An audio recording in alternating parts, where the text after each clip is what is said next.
नमस्कार मित्रों, स्वागत है आपका मेरे YouTube channel novels in audio dot Gaurav में।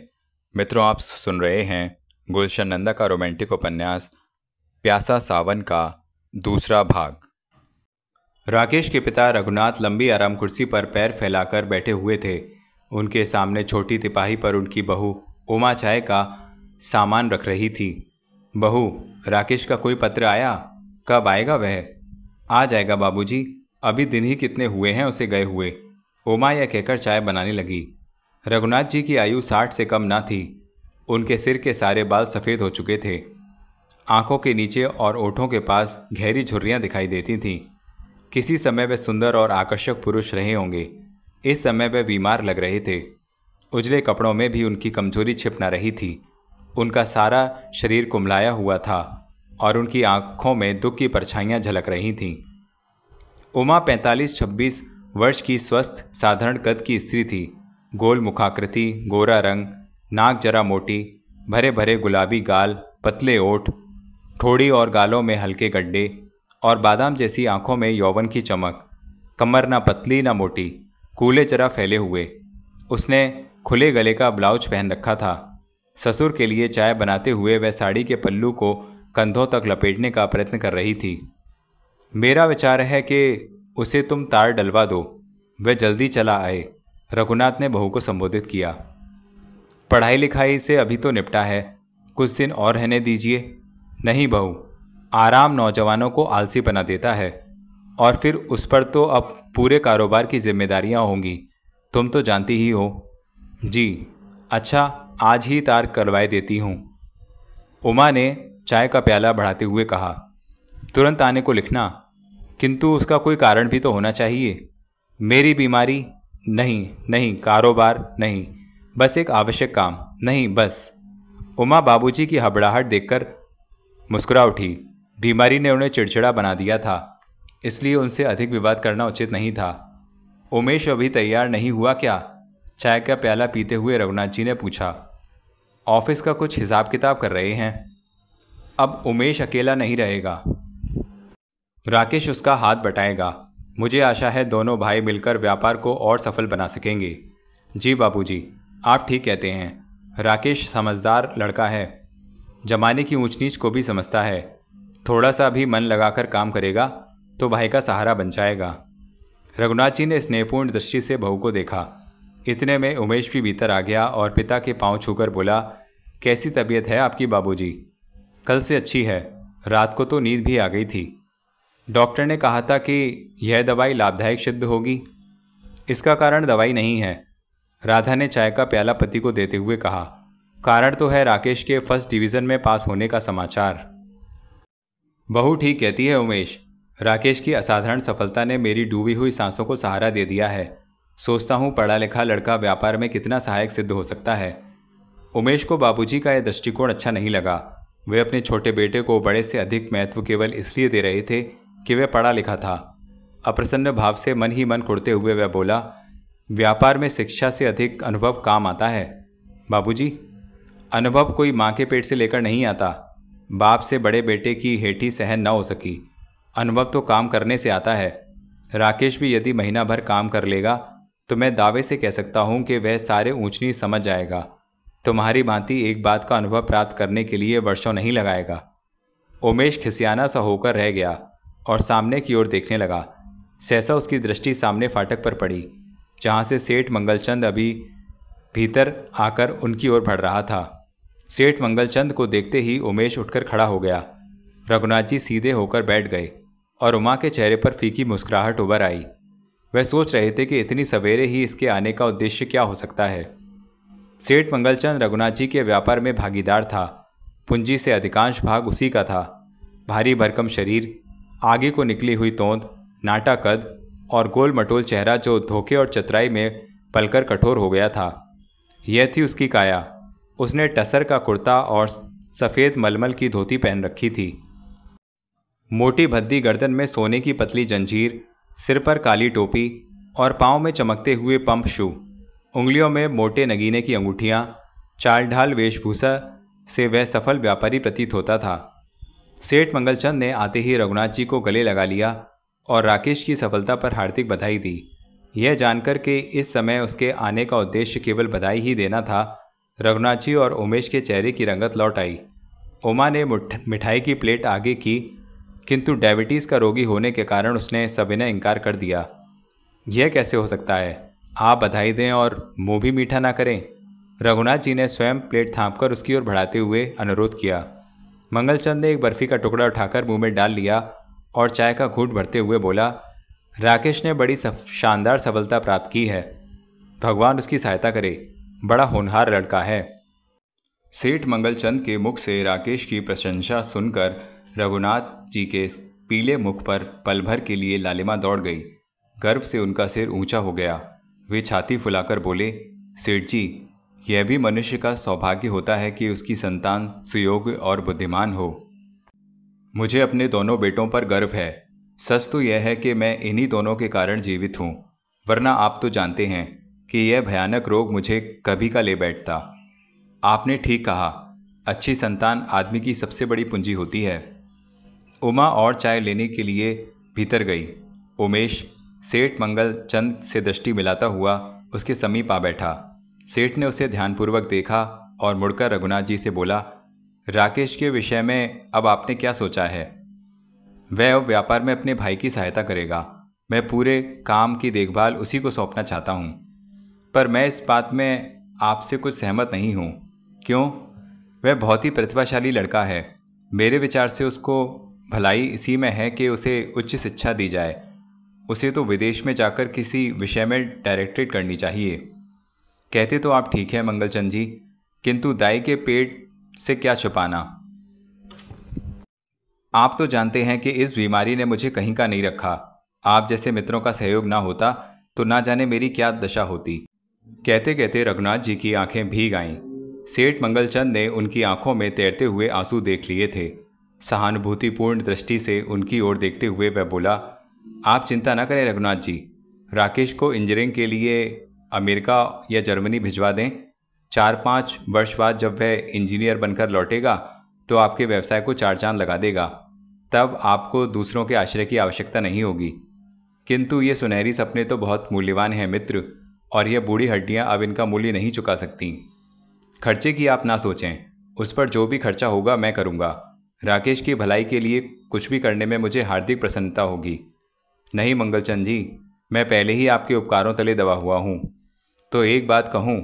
सेठ मंगलचंद ने क्षण भर के लिए अर्थपूर्ण दृष्टि से उमेश को देखा और बोला, यदि आप चाहें तो उस उपकार को चुका सकते हैं। कैसे? रघुनाथ जी कुछ चौंके। मुझ पर उपकार करके? मैं समझा नहीं मंगलचंद।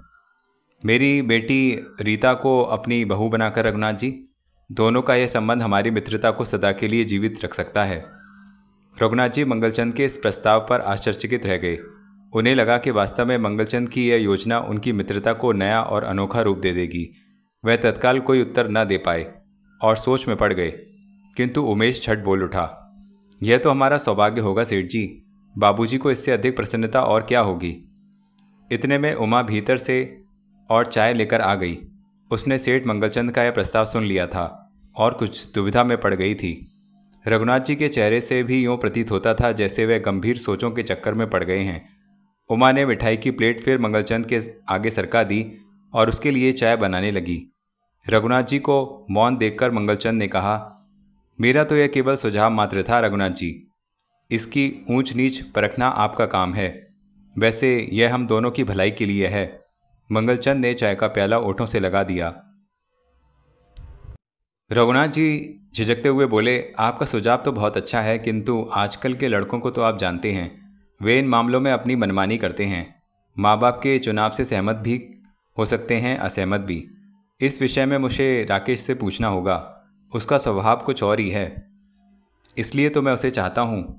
मुझे वे नौजवान अच्छे लगते हैं जिनका अपना अस्तित्व अलग होता है। ऐसे युवक सदा सफल रहते हैं, और जो दूसरों के कहे पर सिर झुका देते हैं वे हर पग पर असफलता का मुंह देखते हैं। खैर, मैंने अपना सुझाव आपको दे दिया है। आप सोच विचार के बाद उत्तर दे सकते हैं। शेष चाय को एक ही घूंट में गले से उतारकर सेठ मंगलचंद उठ खड़ा हुआ। उमेश उसे फाटक तक छोड़ने चला गया। उमा चाय के बर्तन समेटने लगी।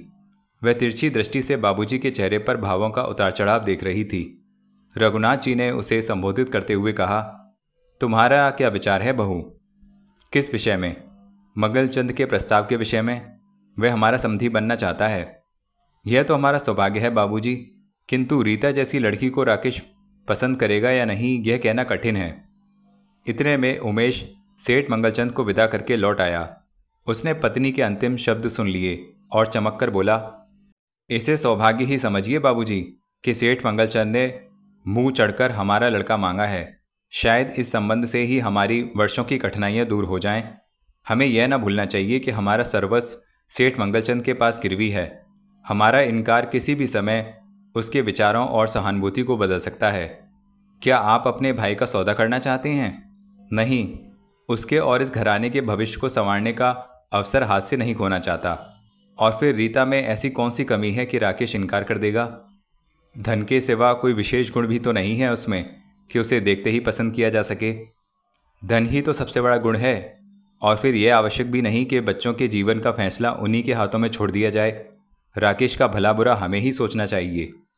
रघुनाथ जी वाद विवाद सुनते रहे, फिर बहू का पक्ष लिखते हुए बोले, राकेश की सहमति के बिना तो कोई निर्णय नहीं किया जा सकता। उमा ने एक मुस्कान पति की ओर फेंकी और चाय के बर्तन उठाकर भीतर चली गई। उमेश ने झुंझलाकर कहा, पर बाबूजी, आप लोग अंधेरे में दौड़ रहे हैं और यह नहीं सोचते कि दीवार से टकराकर सिर फट सकता है। मेरी समझ में तो इस विषय में राकेश के इनकार की हमें परवाह ही नहीं करनी चाहिए। इस संबंध के लिए किसी प्रकार भी हमें उसे विवश कर देना चाहिए। इसी में हमारे परिवार की भलाई है। हम बर्बादी और बदनामी से बच सकते हैं। एक बर्बादी से बचने के लिए हमें दूसरी बर्बादी का सामना करना पड़ेगा। राकेश हमसे बिछुड़ जाएगा। रघुनाथ जी ने धीरे से कहा, आप यह क्यों भूल रहे हैं कि नख से मांस कभी अलग नहीं हो सकता। हमसे अलग होकर भी राकेश हमारा ही रहेगा। वह अवश्य ही परिवार की भलाई का ध्यान देगा। उमेश ने अपनी बात पर बल देते हुए कहा, किंतु अपने जीवन में घुन लगाकर उमेश, तुम्हें यह नहीं भूलना चाहिए कि सेठ मंगलचंद हम प्रथम कोटि का स्वार्थी है। इस संबंध का सहारा लेकर कहीं वे सदा सदा के लिए हमसे हमारे बेटे को न छीन ले। यह आपका भ्रम है बाबूजी। कोई भी अपनी बेटी देकर शत्रुता मोल नहीं लेता। मुझे विश्वास है कि इस संबंध के बाद वे हमारी उन्नति को अपनी उन्नति समझेगा और फिर आपको राकेश पर भी कुछ विश्वास होना चाहिए। रघुनाथ जी ने कोई उत्तर न दिया। उमेश के इस उतावलेपन पर उन्हें कुछ संदेह होने लगा। वह क्यों उनके दृष्टिकोण को समझने का प्रयत्न नहीं कर रहा था। वे चुपचाप समाचार पत्र उठाकर पढ़ने लगे। उमेश झुंझुलाया सा कमरे से बाहर निकल गया। रघुनाथ जी ने समाचार पत्र नीचे करके उखड़ी हुई दृष्टि से उसे जाते हुए देखा। उनके चेहरे की झुर्रियाँ और गहरी हो गईं और फिर उनकी पलकों से 2 आंसू टपक कर उनकी झुर्रियों में खो गए। अपने कमरे से तैयार होकर राकेश सीधा रिसेप्शन रूम में पहुंचा। अर्चना को वहां ना पाकर उसे आश्चर्य हुआ। काउंटर के पीछे कोई अपरिचित युवक खड़ा कुछ लिख रहा था। राकेश ने धीरे से काउंटर के पास आकर रुकते हुए कहा, एक्सक्यूज़ मी, वह लड़की कहाँ है जो यहाँ हुआ करती थी? युवक ने अर्थपूर्ण दृष्टि से राकेश को देखा। उसके ओठों पर हल्की सी मुस्कान उभरी और फिर लुप्त हो गई। राकेश बड़ी उत्सुकता से उत्तर की प्रतीक्षा कर रहा था। युवक ने उसकी आकुलता को अनुभव किया और बोला, वह लड़की, वह मिस अर्चना? जी हाँ, कुछ दिनों से वह इस काउंटर पर दिखाई नहीं दे रही। उनका ट्रांसफ़र हो गया है, ड्यूटी बदल गई है। ड्यूटी बदल गई है? अस्पष्ट शब्दों में राकेश के मुंह से निकला। उसके चेहरे का रंग उतर गया और वह इधर उधर देखने लगा। फिर उसने पूछा, कहाँ? अब वह उस कमरे की इंचार्ज है जहाँ होटल के कपड़े रखे जाते हैं। युवक मुस्कुराया। ओह, स्टोर। जब राकेश स्टोर में पहुंचा तो अर्चना चादरें, तकिए, पर्दे और नैपकिन गिन रही थी।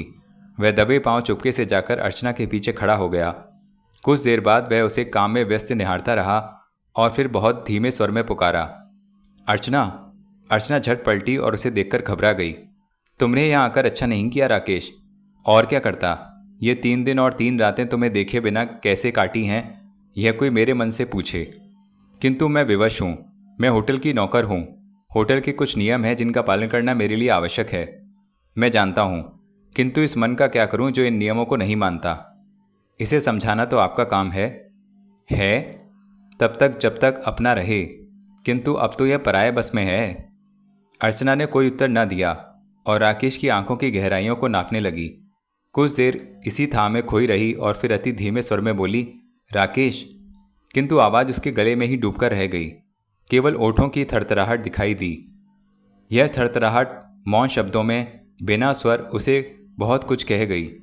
यह कह गई, राकेश, मैं स्वाधीन नहीं हूँ। मेरे पैरों में बेड़ियाँ हैं। मेरे ओठों पर ताले हैं जो तुम्हें दिखाई नहीं देते। मैं अपनी मालकिन की इच्छा के विरुद्ध एक पग भी नहीं उठा सकती। इस ओठों की कंपन ने उसकी पूरी व्यथा स्पष्ट कर दी थी। अर्चना को गहन मौन में डूबा देखकर राकेश ने पूछा, क्या सोच रही हो? राकेश के स्वर ने अर्चना के शरीर में रोमांच भर दिया। वह जैसे एकाएक जाग उठी और जागते हुए बोली, कुछ नहीं, कुछ भी नहीं। मैं तुम्हारा मन की बात समझ गया। क्या यही कि कमला जी को हमारा मेलजोल पसंद नहीं? यह तुमसे किसने कहा? तुम्हारी इन मौन और सहमी हुई आंखों ने, तुम्हारे मुख की बदली हुई रंगत ने, एकाएक रिसेप्शन रूम से इस बंद कमरे में तुम्हारा ट्रांसफ़र ने। हाँ राकेश, इस दिन उन्हें यह बात बुरी लगी कि बिना पूछे तुम्हारे साथ पिकनिक पर क्यों गई। वह तो बड़ों को प्रायः बुरा ही लगता है। दो तरुण हृदयों का मिलन देखकर वह जल उठते हैं, विशेष रूप से लोग जिन्हें अपने जीवन में प्यार से वंचित रहना पड़ा हो। राकेश, इस स्वर ने दोनों को कपा दिया। आहट सुनकर दोनों चौंक पड़े। दोनों ने पलटकर उस छाया को देखा जो कमरे में आते प्रकाश को रोक चुका था। अर्चना की तो जैसे चीख ही निकल गई। दोनों ने असहाय दृष्टि से एक दूसरे को देखा। उनके सामने आदमकद आईने की तरह कमला जी खड़ी आंखों में अंगारे लिए घूर रही थीं। उनके मुख पर भावों के उतार चढ़ाव से स्पष्ट था कि उन्होंने दोनों की बातें सुन ली थीं। अर्चना और राकेश इस प्रकार एक दूसरे से दूर हट गए मानो उन्हें बिजली का झटका लगा हो। एक भोली भाली लड़की को बहकाना तुम्हें शोभा नहीं देता मिस्टर राकेश। यह पाप है, महान पाप। किंतु किसी के सच्चे प्यार को अकारण ही बुरी दृष्टि से देखना भी तो पाप है, महान पाप। राकेश ने साहस बटोरकर कमला जी की ओर देखा। प्यार धोखा है। इसकी आड़ लेकर अपनी युवा आकांक्षाओं को वासना की भेंट ना चढ़ाओ। यह एक ऐसी ज्वाला है जो घंटों दहकती है और मिट जाने पर भी अपनी ही आग में दूसरों को जलाकर राख कर देती है। तो वह प्यार नहीं, वासना की आग में जलते हुए दो अंगारों का खेल है जो समाप्त होते ही मिट जाते हैं। मैं तो उस प्रेम की बात कर रहा हूँ जिसके छू लेने से कुमलाए हुए हृदयों में नवजीवन का संचार हो उठता है, जिसकी ज्योति जीवन के अंधियारों को प्रकाशमान कर देती है। कमला ने इस युवक की ओर देखा जिसका मुख भावों की उत्तेजना से रक्तिम हो उठा था। उसकी आंखों में एक नई चमक उभर आई थी। वह सहमी हुई अर्चना पर एक दृष्टि डालकर बोली, जानते हो इस प्यार का परिणाम क्या होगा? दो हृदयों का मिलन अर्थात शादी। शादी ब्याह क्या गुड्डी गुड़ियों का खेल है? यह तो जीवन भर का सौदा है, बल्कि युगों तक का निर्वाह है। मैं जानता हूँ, और तुम्हें यह भी समझ लेना चाहिए कि इस मिलन के साथ कई लोगों की चाहतें आबद्ध होती हैं। जीवन के ऐसे महत्वपूर्ण निर्णय जल्दबाजी में नहीं किए जाते। प्यार का निर्णय बुद्धि से नहीं, भावना से किया जाता है। यह तो एक आकर्षण है, एक लगन है, जिसकी अनुभूति ही नए जीवन की शिलाधार है। अर्चना एक अनाथ लड़की है, इसका इस जीवन में कोई नहीं है। कमला ने कहा, मेरा घराना एक हरा भरा उबन है जहां वह स्वयं को कभी अकेला अनुभव नहीं करेगी मैडम। किंतु हो सकता है तुम्हारी पसंद तुम्हारे घर वालों को पसंद ना हो। मुझे विश्वास है कि मेरी प्रसन्नता में ही उनकी प्रसन्नता है। मैं अपने घर वालों को भली प्रकार जानता हूँ। मेरे पिता हृदय के रोगी हैं। वे कब से इस प्रतीक्षा में हैं कि बहू का मुख देखें। इस विषय में मेरी सहमति और मेरे विचारों को वे अवश्य ही महत्व देंगे। कमला जी कुछ देर चुपचाप उसे एकटक देखती रहीं। उन्होंने अब तक किसी युवक को इतना समझदार नहीं पाया था। उसकी बातें सुनकर उनके विचारों में कुछ परिवर्तन होने लगा। उन्होंने सोचा, अर्चना के लिए इससे अच्छा वर और कौन हो सकता है। राकेश के ओठों पर आशा की तड़प उभरने के लिए तड़प रही थी। कुछ देर के मौन को स्वयं तोड़ते हुए उसने पूछा, पूछिए और पूछिए, आप क्या जानना चाहती हैं? आप मेरे विषय में? मुझे स्वीकार है, कमला जी तत्काल कह उठी। राकेश अनार की भांति फूट पड़ा। अर्चना ने लाज से गर्दन और भी झुका ली और अपनी सिहरने को छुपाने का प्रयत्न करने लगी। इससे पूर्व कि कमला जी कुछ और कहती, राकेश ने झुककर उनके पांव छू लिए। कमला जी तुरंत ऐसे पीछे हट गईं जैसे राकेश की यह बात उन्हें पसंद ना आई हो। राकेश ने चकित दृष्टि से उन्हें देखा। एक शर्त है, कमला जी ने बड़े गंभीर स्वर में कहा, तुम्हें यह शादी तुरंत ही करनी होगी। मुझे कोर्टशिप बिल्कुल पसंद नहीं, किंतु आप मुझे इतना समय तो देंगी ही कि मैं अपने घर वालों को मना लूँ। अवश्य अवश्य। राकेश प्रसन्नता से झूम उठा। उसने पलटकर अर्चना की ओर देखा, जो वहां से खिसककर एक कोने में जा खड़ी हुई थी और अपनी सिहरन छुपाए रखने के लिए अलमारी में कपड़े जमा कर रही थी। राकेश ने एक विदाई मुस्कुराहट से कमला जी की ओर देखा और तेज तेज पग उठाता हुआ कमरे से बाहर निकल गया। कमला जी खड़ी उसे जाती देखती रहीं। जो ही राकेश दृष्टि से ओझल हुआ, वह धीरे से चलती हुई अर्चना के पास आ गई। अर्चना काम करते करते रुक गई, किंतु उसमें इतना साहस ना था कि गर्दन उठाकर उनसे दृष्टि मिलाती। कमला जी ने बड़े स्नेह से उसके कंधे पर हाथ रखा। आंटी, अर्चना एकाएक पलटकर उनके कंधे से लग गई। मैंने कोई अनुचित बात तो नहीं की अर्चना, किंतु इतनी शीघ्र? इसलिए कि लड़की का केवल प्यार से नहीं बल्कि उसके संसार से संबंध होता है। मैं नहीं चाहती कि तू झूठे वचनों और सुनहरे सपनों में ही जकड़कर रह जाए। कमला जी यह कहकर कमरे से निकल गईं। अर्चना बड़ी देर तक गुमसुम अपने जीवन के इस महान परिवर्तन पर विचार करती रही। 2 दिन और बीत गए। राकेश ने बड़ा प्रयत्न किया, किंतु वह अर्चना को देख ना पाया। कमला जी की स्वीकृति के बाद उसमें इतना साहस ही ना था कि वह निर्भीक होकर अर्चना से मिल जाए। उसकी व्यग्रता अब एक तड़प बन चुकी थी। अगले ही दिन उसे दिल्ली लौटना था और फिर ना जाने वियोग की घड़ियां कितनी लंबी हो जाएं। शाम को अकस्मात ही कश्मीर एम्पोरियम में अर्चना से उसकी भेंट हो गई, जिसे देखने के लिए वह 2 दिन से व्याकुल था। भाग्य ने स्वयं उसे मिला दिया। जब वह कुछ खरीदने के लिए एम्पोरियम में पहुंचा तो अर्चना काउंटर पर खड़ी एक मफलर को देख रही थी। राकेश ने पहले तो चाहा कि उसे पुकारे, किंतु फिर कुछ सोचकर वह धीरे से दबे पांव उसके पास जा खड़ा हुआ। अर्चना ने उसे नहीं देखा। गहरे नारंगी रंग के सुंदर रेशमी मफलर को कोमल उंगलियों से परखकर उसने दाम पूछे। सहसा उसकी दृष्टि पास ही खड़े राकेश पर पड़ी और वह क्षण भर के लिए चौंक कर कांप गई, फिर मुस्कुरा पड़ी। कितना सुंदर मफलर है! राकेश ने मफलर को उंगलियों से टटोलकर अर्चना की आंखों में झांकते हुए कहा। तुम्हारी रुचि की प्रशंसा करता हूं अर्चना। सच? तुम्हें पसंद है? जी बहुत। किस भाग्यवान के गले का हार बनेगा? है कोई? मैं तो इतने डिज़ाइन देखकर दुविधा में पड़ गई थी। अच्छा हुआ तुमने मेरी रुचि को सराहा। लगता है किसी घनिष्ठ मित्र के लिए चुना गया है। जी, एक नई जान पहचान। कौन है वह? है एक यात्री। सेल्समैन ने पैकेट बांधकर अर्चना की ओर बढ़ा दिया। राकेश उससे अलग होकर दूसरे काउंटर पर जा खड़ा हुआ। जब अर्चना मफलर का दाम चुकाकर उसके पास आई तो वह साड़ियाँ देख रहा था। उसने एक बहुत बढ़िया रेशमी साड़ी चुनी और अर्चना की ओर खिसककर बोला, कैसी है यह साड़ी? बहुत सुंदर, आपकी पसंद उत्तम है। राकेश ने वह साड़ी उठाई और सेल्समैन को पैक करने को कहा। किसके लिए ली है? अर्चना ने पूछा। है कोई नई पहचान? कौन? एक लड़की। अर्चना झेप गई और चुपचाप अपना पैकेट थामकर बाहर जाने की तैयारी करने लगी। कहाँ जा रही हैं? वापस होटल। यदि अनुमति हो तो मैं भी साथ चलूं? आपका मेरा क्या साथ? आप कार वाले ठहरे और मैं पाँव वाली। मैं अपनी कार आज नहीं लाया। क्यों? कहीं उसकी तीव्र गति में किसी पैदल चलने वाले को आंखों से ओझल ना कर बैठूं। सेल्समैन ने साड़ी पैक की और 300 रुपये की रसीद काटकर पैकेट सहित राकेश को थमा दी। अर्चना राकेश से पहले ही एम्पोरियम से निकल आई। जब राकेश दाम चुकाकर बाहर पहुंचा तो वह सड़क के किनारे खड़ी किसी सवारी की प्रतीक्षा कर रही थी। राकेश के भी उसके पास आ खड़ा हुआ और धीरे से उसके कान में बोला, अब क्या विचार है? जी चाहता है होटल ना जाऊं। तो फिर जी कहाँ जाने को चाहता है? उस मुसाफिर के यहाँ जिसके लिए ये उपहार खरीदा है।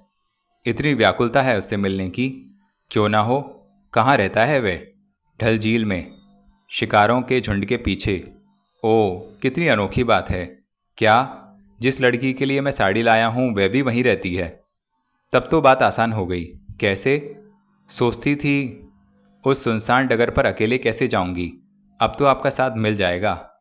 चलिए, कैसे चलना होगा? झेलम में से शिकारे पर।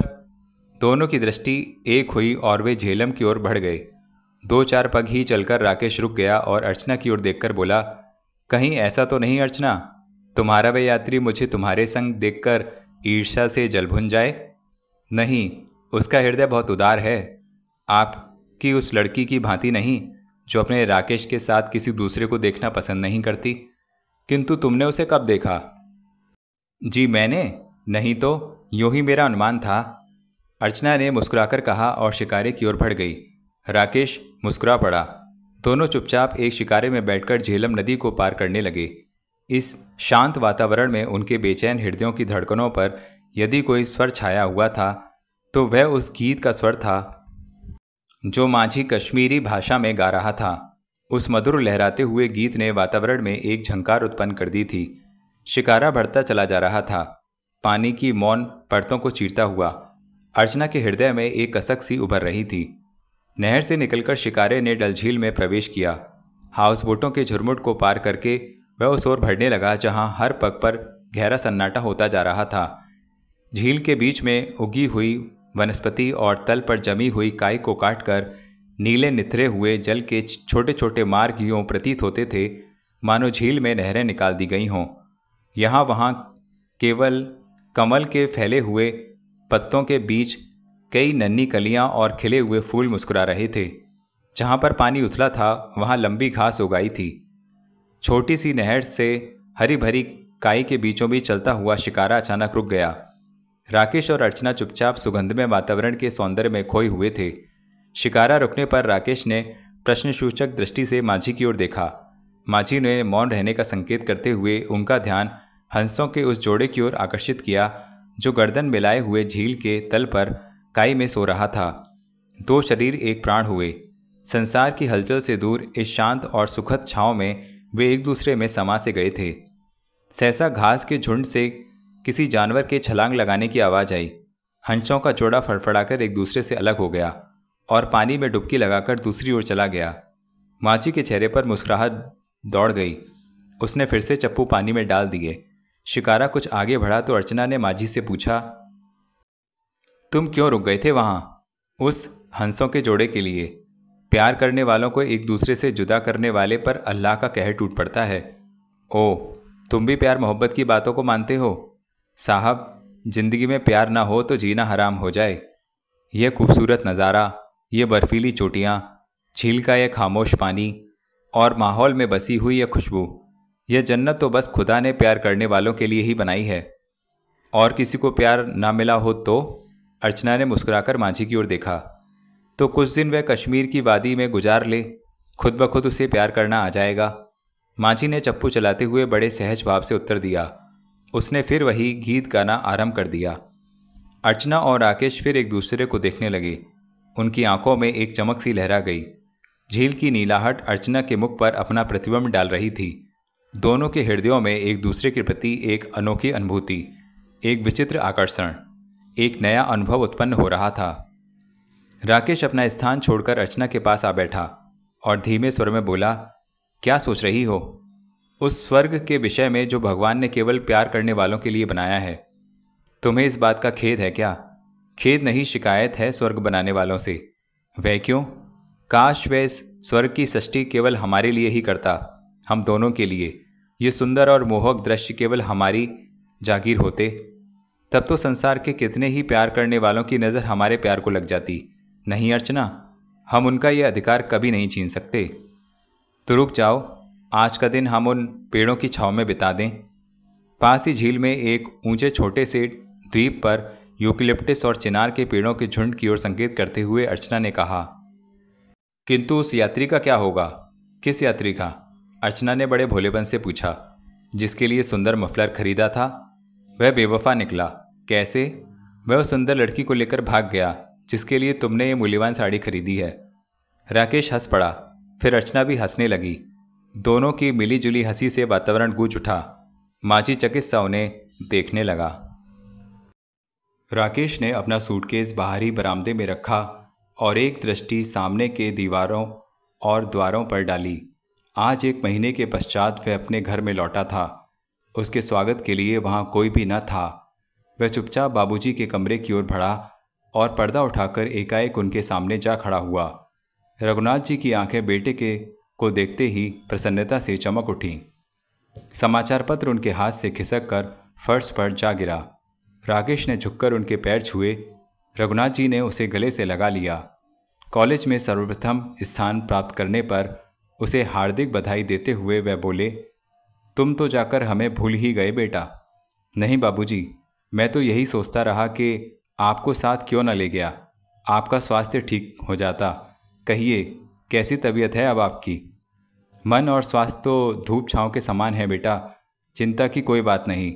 बुढ़ापा स्वयं एक रोग होता है। इतने में उमा कमरे में आई। राकेश ने भाभी के चरण स्पर्श किए और उमा ने स्नेह से उसे गले लगा लिया। थोड़ी देर बाद उमेश और राजू भी आ गए। राकेश ने भाई के गले मिलकर राजू को गोद में उठा लिया। मेरे लिए क्या लाए चाचा जी? राजू ने राकेश से पूछा। एक बंदर। उसकी क्या आवश्यकता थी अंकल? वह तो पहले ही घर में है। है? कहाँ है? राजू ने उसी ओर संकेत किया और नीचे उतरकर चाचा को कश्मीरी बंदर कहते हुए भाग गया। राकेश हंसता हुआ बोला, ठहर तो, दिन ब दिन बदतमीज होता जा रहा है। उमेश कुछ क्रोध में बोला, क्या हुआ भैया? यदि बचपन में शरारतें नहीं करेगा तो क्या बड़ा होकर करेगा? उमा मुस्कुराती रही। राकेश ने नौकर को सामान लाने को कहा और अपने कमरे की ओर चला गया। राकेश के जाने के बाद रघुनाथ जी ने ठंडी सांस ली और उमेश की ओर देखकर बोला, अच्छा हुआ राकेश आ गया। मुझे विश्वास है कि तुम दोनों भाई मिलकर व्यापार के घाटे को पूरा कर लोगे, किंतु मंगलचंद का कर्जा उतारने का तो फिर भी कोई उपाय नहीं। मंगलचंद का नाम सुनते ही रघुनाथ जी के चेहरे पर से खुशी की फुलझड़ियाँ एकाएक बुझ गईं।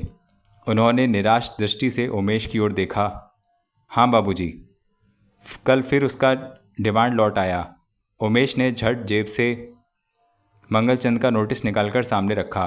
पूरे 4 लाख की मांग की गई है। समझ में नहीं आता, प्रति मास किश्त देने पर भी रकम ज्यों की त्यों खड़ी है। ब्याज मूलधन को उभरने भी तो दे।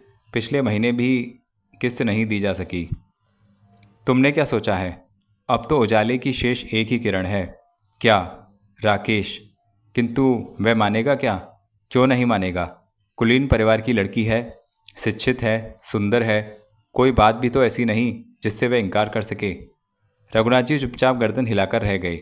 न जाने क्यों उनका हृदय और उनकी आत्मा इस बात को कुछ स्वीकार न कर रही थी। उमेश जब दफ्तर चला गया तो रघुनाथ जी ने उमा को संबोधित किया, बहू। हाँ बाबूजी।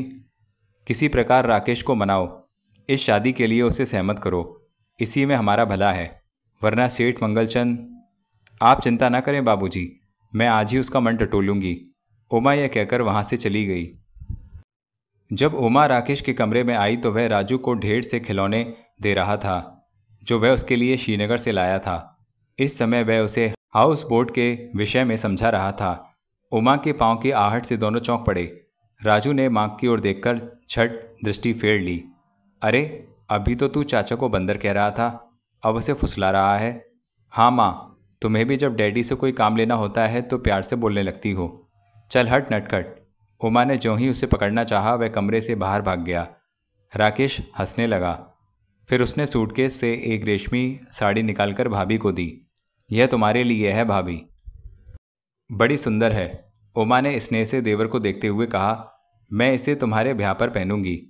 अरे, तब तो मैं अपनी भाभी को वह बढ़िया साड़ी ला दूंगा कि देखने वालों की आंखें चकाचौंध हो जाएं। फिर तो शीघ्र ही तुम्हारी शादी होनी चाहिए। उमा ने हंसते हुए कहा, विचार तो शुभ है भाभी, तो देर क्या है?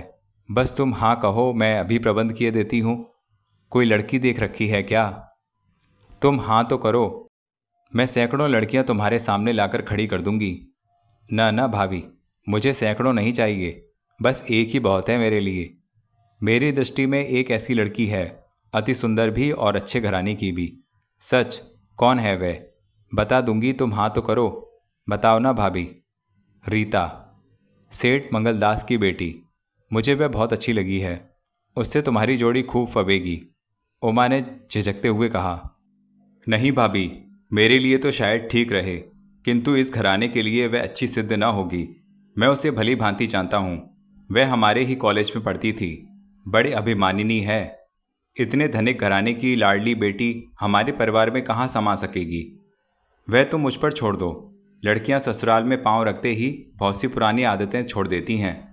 नहीं भाभी, रीता उन लड़कियों में नहीं। तुम नहीं जानते उसमें क्या क्या गुण हैं। और फिर उन्होंने यह नाता स्वयं मांगा है, हमें झोली फैलाने नहीं जाना पड़ेगा। ओ, तो बात पक्की भी हो गई? नहीं, अभी बस तुम्हारी स्वीकृति चाहिए। बिना तुम्हारी सहमति हम कैसे हाँ कर सकते थे? तो कह दीजिए उनसे मुझे स्वीकार नहीं। पर क्यों, कोई कारण? उमा झुंझलाकर बोली। राकेश ने दृष्टि उठाकर भाभी को देखा। उमा की आंखों में एक विचित्र सा भय छिपा था। उसके माथे पर एकाएक कुछ पसीने की बूंदें उभर आईं। राकेश को आश्चर्य हुआ। उमा ने उसकी दृष्टि में छिपे संदेह को भांप लिया और बलपूर्वक ओठों पर मुस्कान लाते हुए वह बोली, हाँ राकेश, हमें उनको कोई संतोषजनक उत्तर देना है। भाभी, हाँ। तुम्हें मेरे ब्याह की प्रसन्नता है या रीता के ब्याह की चिंता? तेरे ब्याह की प्रसन्नता? तो आराम से जाकर सो जाओ। मैंने उस लड़की का चुनाव कर लिया है जो तुम्हारी देवरानी बनने योग्य है। राकेश, उमा की आवाज़ लड़खड़ा गई। हाँ भाभी। उसका नाम है अर्चना। देखने में सुंदर, बोलचाल में सलीका और स्वभाव भी तुम जैसा। मुझे विश्वास है कि मेरा चुनाव ही इस घर का सही नगीना है। राकेश ने एक ही सांस में भाभी को सब खोलकर बता दिया और तौलिया उठाकर नहाने चला गया। उसने भाभी को किसी विवाद का अवसर ही न दिया। उमा मूर्तिमान वहीं खड़ी रह गई। जाने क्या क्या सोचकर वह देवर को मनाने आई थी, किंतु उसके एक ही तनिक से उत्तर ने उसे मौन कर दिया, आशाओं को धूल में मिला दिया। वह उस साड़ी के डिज़ाइन को देखने लगी जो उसका देवर उसके लिए कश्मीर से लाया था। अभी तक उसके कानों में राकेश के ये शब्द गूंज रहे थे।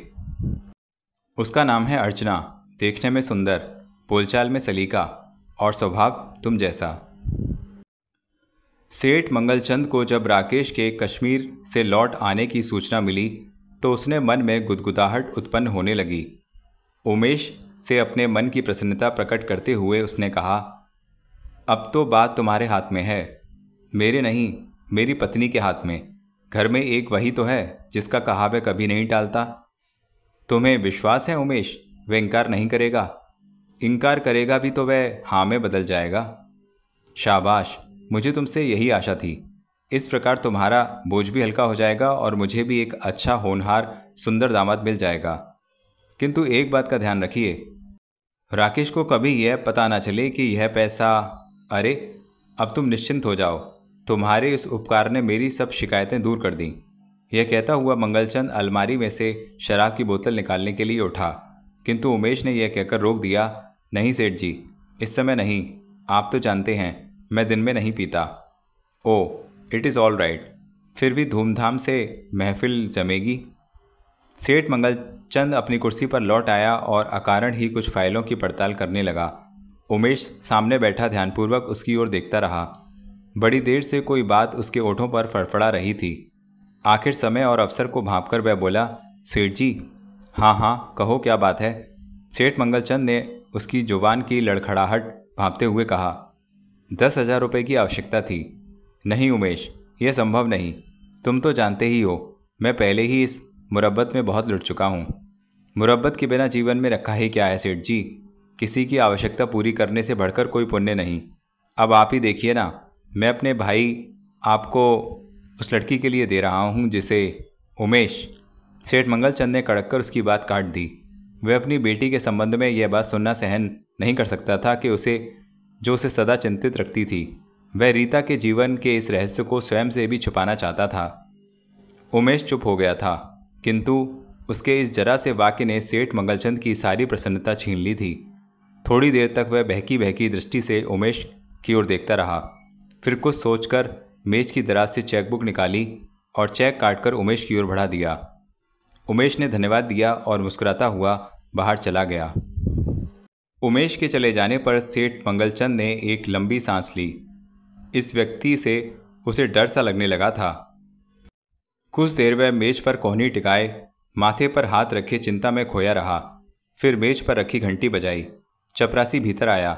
सेठ मंगलचंद ने माथे पर आए पसीने को रूमाल से पोंछते हुए शुष्क आवाज में कहा, ड्राइवर को गाड़ी लाने को कहो। जब मंगलचंद की कार अपने बंगले में आकर रुकी तो पश्चिमी संगीत के ऊट पटांग शोर ने उसके कानों के पर्दे फाड़ दिए। वह झट हॉल में आया और फिर एकाएक रुक गया। उसका हॉल कमरा, जो बहुमूल्य सामान से सुसज्जित था, विचित्र ढंग के लड़के लड़कियों से भरा हुआ था। वे सब हिप्पियों जैसे दिखाई दे रहे थे। कोने में रखे रेडियोग्राम की धुन पर कभी रॉक एंड रोल और कभी ट्विस्ट चलता। सभी कूले झटककर पागलों की भांति घूमते उछलते नाच में खोए हुए थे। मंगलचंद पर किसी की दृष्टि नहीं पड़ी। उधर देखने का अवकाश ही किसे था। बंद करो ये बकवास, यह इंसानों के रहने का घर है या चिड़ियाघर। सेठ मंगलचंद की गरज सुनते ही नाचने वालों के पग लड़खड़ा गए। एक ने लपककर रेडियोग्राम बंद कर दिया। कोलाहल मौन में परिवर्तित हो गया। मंगलचंद ने क्रुद्ध दृष्टि से रीता की ओर देखते हुए कहा, यह सब क्या हो रहा है रीता? लाज संकोच भी कोई चीज़ होती है। यदि यही निर्लज्जता दिखानी है तो जाकर नंगों की बस्ती बसाओ, किसी पागलखाने में चले जाओ, दीवारों से सिर टकराते फिरो। डैडी। रीता झुंझलाई हुई बाप के पास आई और अपने मित्रों को देखने लगी जो गर्दन झुकाए चुपचाप हॉल से बाहर जा रहे थे। उसने उन्हें रुक जाने को कहा, किंतु किसी ने भी पलटकर उसकी ओर नहीं देखा। अपने मित्रों के अपमान पर वह आग सी हो उठी और आंखों से क्रोध के अंगारे बरसाती, पैर पटकती रुआंसी वे अपने कमरे की ओर चली गई। मंगलचंद क्रोध में भरा बेटी को जाते हुए देखता रहा। फिर कुछ सोचकर उसने मन को संभाला और रीता के कमरे में जाकर उसे समझाने का प्रयत्न करने लगा। पिता को नर्म होते देखकर बेटी का क्रोध और भी बढ़ गया। वह चिल्लाकर बोली, डैडी, आपने मेरे मित्रों का अपमान करके बहुत बुरा किया। वे क्या सोचते होंगे? वे जो सोचते होंगे उसकी मुझे तनिक भी परवाह नहीं। अब तुम कोई बच्ची नहीं जो तुम्हारे भरे बुले को ना सोचूं। क्या आदतें अपना रही हो तुम? इन छिछोरे और निकम्मे मित्रों की संगत तुम्हें कहीं का नहीं रहने देगी। मत भूलो तुम किस बाप की बेटी हो और समाज में उसका क्या स्थान है, क्या स्तर है। तुम्हें अपना आदर मान नहीं खोना चाहिए। मैं रात दिन तुम्हारा जीवन संवारने की चेष्टा करता हूँ और तुम भटकती चली जा रही हो। रीता ने बाप की ओर घूरकर देखा और झुंझलाकर एक ओर हटके खड़ी हो गई। मंगलचंद ने क्रोध को दबाए हुए फिर कहना आरंभ किया, तुम मेरी इकलौती बेटी हो रीता। मेरी कुल संपत्ति की तुम ही मालिक हो। क्या इस धन से तुम अस्थाई और झूठी चमक दमक खरीदना चाहती हो? बेटी, जो मार तुम अपना रही हो वह कांटों की ओर जाता है। तो मैं क्या करूं? मैं तुम्हारी पीड़ा को समझता हूं और उसका इलाज भी मैंने ढूंढ लिया है। मंगलचंद बेटी के समीप आकर स्नेह से उसके सिर पर हाथ फेरता हुआ बोला, मैंने तुम्हारे हाथ पीले कर देने का अब निर्णय कर लिया है। किंतु डैडी, राकेश श्रीनगर से लौट आया है। 2-1 दिन में बात पक्की हो जाएगी। क्या वह सहमत हो जाएगा? क्यों नहीं? कौन सी चीज़ पैसे से नहीं खरीदी जा सकती? और फिर उनका तो बाल हमारे पास गिरवी पड़ा है। बाप की बात सुनते ही रीता का क्रोध लुप्त हो गया। उसके मुख पर प्रसन्नता निखर आई। दांतों में उंगली दबाए वह किसी विचार में डूब गई, कल्पना में खो गई। फिर अचानक बाप की आवाज़ पर वह चौंक पड़ी। किंतु एक तपस्या करनी पड़ेगी तुम्हें उसे पाने के लिए। कैसी तपस्या डैडी? आज से तुम्हें अपने आप को बदलना होगा राकेश को जीतने के लिए। वह आजकल के नवयुवक छोकरों से भिन्न है। तुम्हारा धन शायद उसे आकर्षित ना कर सके। यदि वह तुम्हारे साथ ब्याह पर सहमत हुआ तो तुम्हारे गुणों को देखकर ही होगा, तुम्हारे कैरेक्टर से। एक बार उसे दामाद बना लेने पर मैं ऐसी योजना बनाऊंगा कि वह अपने परिवार को छोड़ने पर विवश हो जाए। मैं उसे तुम्हारे साथ अमेरिका भिजवा दूंगा। मैं स्वयं भी स्थायी रूप से अमेरिका में बस जाने की सोच रहा हूँ। भारत में व्यापार का भविष्य उज्ज्वल नहीं।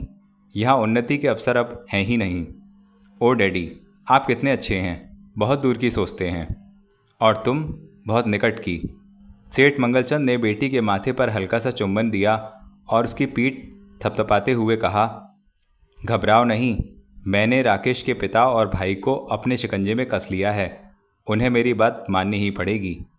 सेठ मंगलचंद रीता को विचारों के सागर में गोता लगाते हुए छोड़ गए। वह दांतों से ओट दबाकर शून्य में देखती कल्पना में खो गई।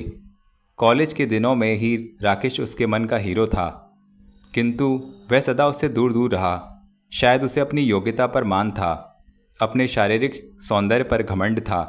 वह रीता को दृष्टि में लाना भी अपनी हीनता समझता और आज वह स्वयं ही आ फंसा है।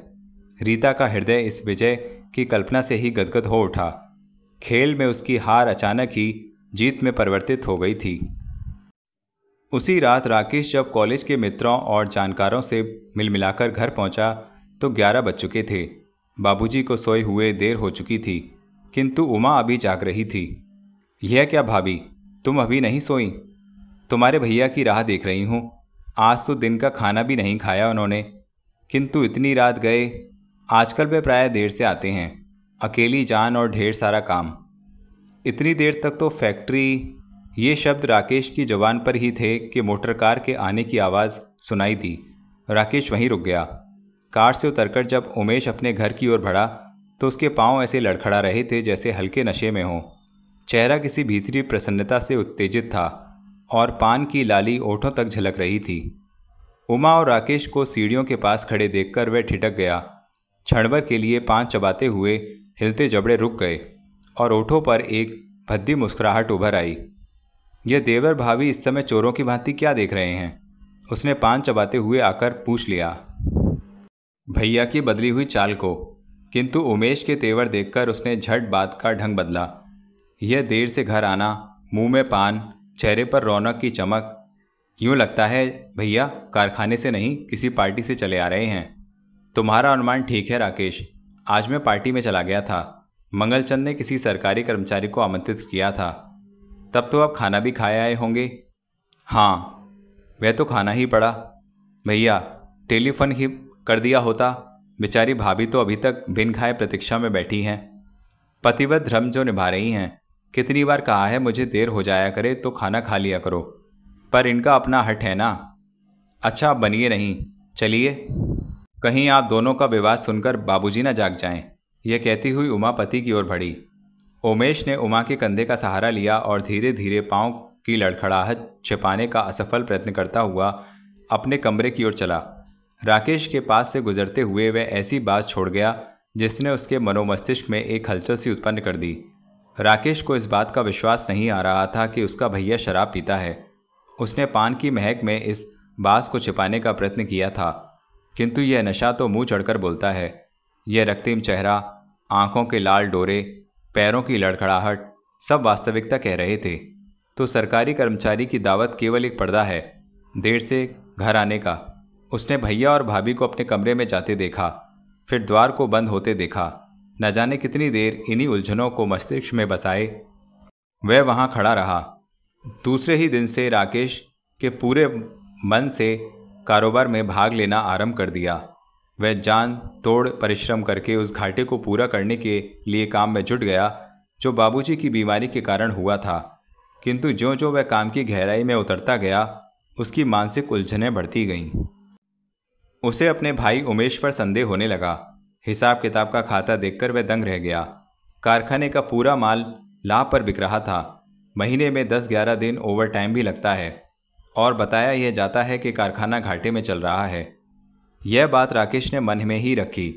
उसने भैया पर स्पष्ट नहीं होने दिया कि वह उस प्रकार का संदेह करता है, परंतु यह बात स्वयं उसे भीतर ही भीतर घुन के समान खाने लगी। उमेश उसे अनुभवहीन लड़का ही समझता और समय समय पर अवसर पाकर कोई भाषण झाड़ देता। राकेश आज्ञाकारी विद्यार्थी के समान उसकी हर बात सुनता और उसका पालन करने का प्रयत्न करता। अचानक एक दिन उमेश ने अपने छोटे भाई को दफ्तर के आय व्यय के खाते की जांच करते हुए देख लिया। उसका असिस्टेंट मेहता राकेश को किसी मद के विषय में समझा रहा था कि अचानक ऊपर से उमेश आ गया। क्षण भर के लिए तो राकेश भैया को देखकर घबरा गया, किंतु शीघ्र ही संभलते हुए बोला, जरा कारखाने का हिसाब किताब देख रहा था। क्यों नहीं, देखो, तुम भी तो फैक्ट्री के सामान के भागीदारी हो। तुम्हें जांच पड़ताल का पूरा अधिकार है। कहीं तुम्हारा भाई। नहीं भैया, यह क्या कह रहे हो? मैं तो हिसाब किताब को रखने के ढंग को सीखने का प्रयत्न कर रहा हूँ। सीखने के साथ साथ सच्चाई भी तोल लो तो अच्छा है। बहुत बड़ा माली संकट आ पड़ा है। मार्केट की हालत डामाडोल है। इस संकट से बचने का कोई उपाय सोचना होगा। मुझ पर भरोसा रखो भैया, मैं पूरा बल लगा दूंगा। इस संकट को हर प्रकार से टालना होगा। इतने में रिसेप्शनिस्ट लड़की भीतर आई और राकेश से बोली, आपके यहाँ आने से पहले एक टेलीफोन आया था। कोई आपसे मिलना चाहता है। उसने अपना नाम सफ़ेद गुलाब बताया था। सफ़ेद गुलाब? उसका फ़ोन नंबर क्या है? राकेश ने झट पूछा। लड़की ने उसे फ़ोन नंबर लिखवा दिया। जब वह बाहर चली गई तो उमेश ने पूछा, यह सफ़ेद गुलाब क्या नाम है? मेरा एक दोस्त है, कश्मीर में जान पहचान हुई थी। इत्र का व्यापारी है। उसकी फर्म का नाम सफ़ेद गुलाब है। राकेश तुरंत उठकर बाहर जाने लगा। उमेश उसकी उत्सुकता पर आश्चर्य से देखता हुआ बोला, कहाँ चले? बाहर, टेलीफोन तक। आप यहाँ अपना काम कीजिए। राकेश के चले जाने पर उमेश ने मेहता की ओर घूरकर देखा और क्रोध में हिसाब किताब का खाता मेज पर पटक कर डांटते हुए चिल्लाया, जाओ, दूर हो जाओ मेरी आंखों से। मेहता सटपटाकर रजिस्टर बगल में दबाए कमरे से बाहर निकल गया। होटल डी लेमार्क के एक कमरे में अर्चना मालकिन की साड़ी पर प्रेस कर रही थी। उसकी मालकिन इस समय बाथरूम में थी। अर्चना बड़ी व्याकुलता से उस क्षण की प्रतीक्षा कर रही थी जब वह मन के मीत के दर्शन करेगी। साड़ी को प्रेस करने में वह जानबूझकर अधिक समय लगा रही थी।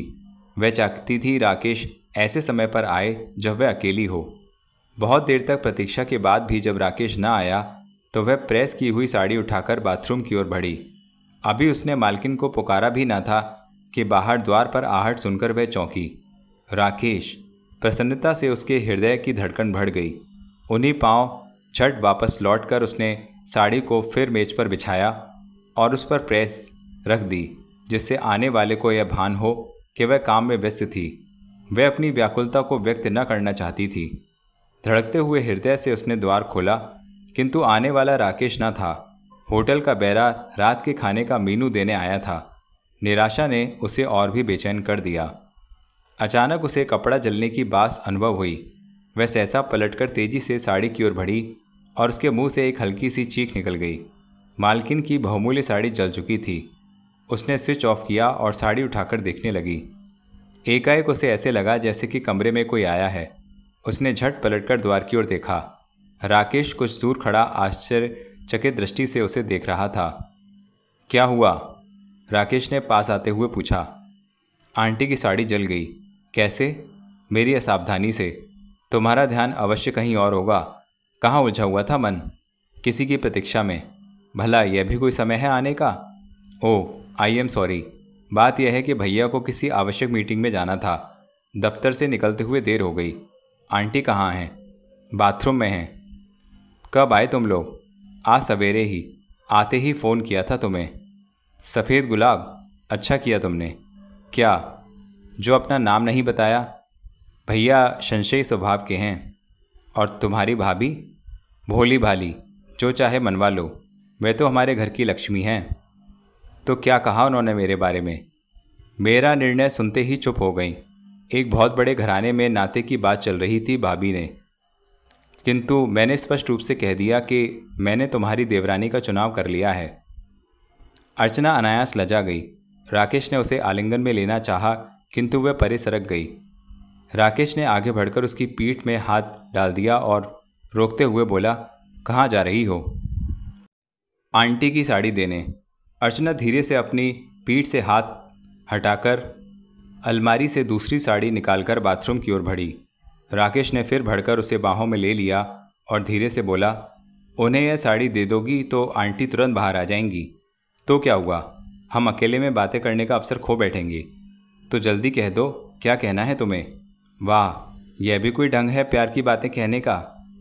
इतले में कमला ने अर्चना को पुकारा। वह झट कांप कर अलग हो गई। राकेश ने जेब से एक सिनेमा का टिकट निकालकर अर्चना की ओर बढ़ा दिया। यह क्या? सिनेमा का टिकट? कल शाम ओडियन में। अकेली मैं? नहीं, मैं और भाभी वहाँ होंगे। किंतु घबराओ नहीं, एक बार भाभी ने तुम्हें देख लिया तो मुझे विश्वास है कि किसी और लड़की पर उनकी दृष्टि नहीं टिकेगी। कमला ने फिर अर्चना को पुकारा। वह हड़बड़ाकर राकेश से अलग हो गई और बाथरूम की ओर बढ़ी। राकेश ने एक बार फिर उसे रोक लिया और खींचकर आलिंगन में भर लिया। अर्चना झटपटाती ही रही। उधर कमला ने बाथरूम में अपने शरीर को बड़े तौलिए में छुपा लिया और चाबी वाले छेद से कमरे में झांकने लगी। राकेश ने अर्चना को आलिंगन में ले रखा था। अर्चना ने कांपते हुए पुकारा, आंटी, और घबराकर अलग हो गई। राकेश ने मुस्कुराकर उसे देखा और हाथ हिलाकर जल्दी से बाहर चला गया। अर्चना घबराई सी जली हुई साड़ी को देखने लगी। कमला ने यह छेद से दृश्य देख लिया था। राकेश के जाते ही वह गाउन पहनकर बाहर निकल आई और जली हुई साड़ी को देखने लगी। अर्चना ने डरते डरते साड़ी जल जाने का कारण बताया और गर्दन नीची करके खड़ी हो गई। राकेश ने क्या कहा? अर्चना की ओर घूरते हुए उसने प्रश्न किया।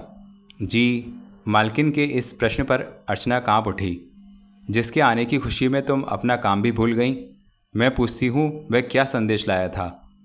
कल शाम मुझे सिनेमा आने को कहा है। सहमे हुए अर्चना ने वह टिकट कमला के सामने कर दिया। इस सिनेमा का उसके घर के फैसले से क्या संबंध? इस बहाने वे अपनी भाभी से मेरा परिचय कराना चाहते हैं। वे दोनों भी इस शो पर आ रहे हैं। कहीं फिल्म को देखते देखते तुम स्वयं तमाशा ना बन जाना। अर्चना मालकिन का संकेत ना समझ सकी और वैसे ही दृष्टि झुकाए सहमी सिमटी खड़ी रही। कमला ने उसे मौन देखकर व्यंग्यात्मक ढंग से कहा, यह भी क्या भेंट है? आजकल के युवक बिल्कुल फिल्मी ढंग में प्रेम करते हैं। यह कहकर वह ड्रेसिंग टेबल के सामने जा बैठी और कंघी से बाल संवारते हुए गुनगुनाने लगी। उसकी आंखों की चमक यह बता रही थी कि राकेश की इस बात से वह अप्रसन्न नहीं। राकेश तेजी से होटल की सीढ़ियां उतरकर मुख्य द्वार से बाहर निकलना ही चाहता था कि वहीं ठिठक कर रुक गया।